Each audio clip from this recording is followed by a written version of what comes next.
In the last while, we lost one of the great singer-songwriters, Christine McVie, or McVie, I'm not exactly sure how to pronounce it, who was of Fleetwood Mac, primarily Fleetwood Mac fame. Before that, Chicken Shack, and also had done, I think, some personal stuff.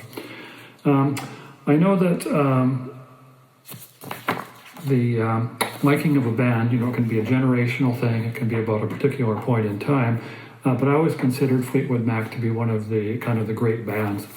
For me, for example, Tusk was really the White Album, if you will, of the the late 70s. Kind of bringing out the the cocktail lounge of the end of the decade, and a great really a great I think creative endeavors. Christina had a talent for really, writing great songs, and not, writing a great hook, but not necessarily getting too, too precious. When, she was live and everything, her voice would kind of stand out. Her voice also stood out. It was, clear and resonant, and always kind of stood out in the mix in terms of the recordings. And, she had a... seem to, again, connect, directly with the listener. I was lucky enough to see the band live on a few occasions at different points in their evolution. And, in every one of those live situations, Christine was, very much a presence there and representative of the collective creative force of that band. And, the band was, had some, members that were contiguous over time.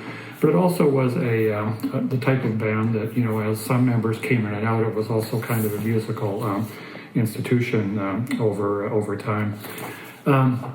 Many years ago, I spent some time in the retail record business, and one time I was on a business trip to Toronto, and was privileged to be able to see the Bob Segarini Band in Mississauga.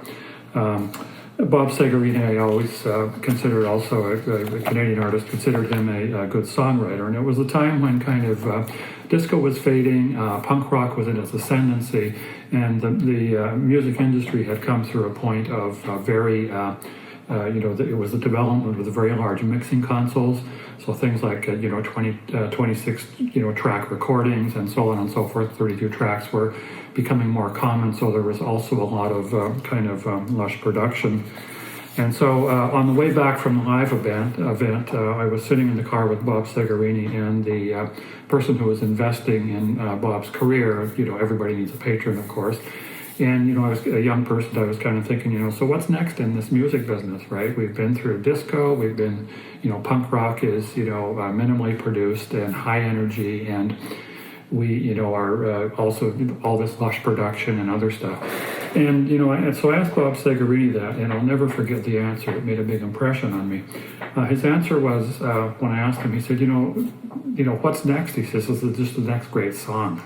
And whether it's from Barbra Streisand or, some unknown artist or some established artist or some up-and-coming artist, that's what it is. It's the next big song. And so, there you go. I mean, it's a fairly simple formula, if you will, for, what's going to be happening down the road. And so the testimony of and legacy of a great artist like Christine McVie is that they do provide the great songs, and those great songs, they stay with us, right? They, and while we may not get to that pinnacle ourselves, the great songs, they really inspire us. They remind us of memories. They help us reflect on situations we may have encountered or may have been on.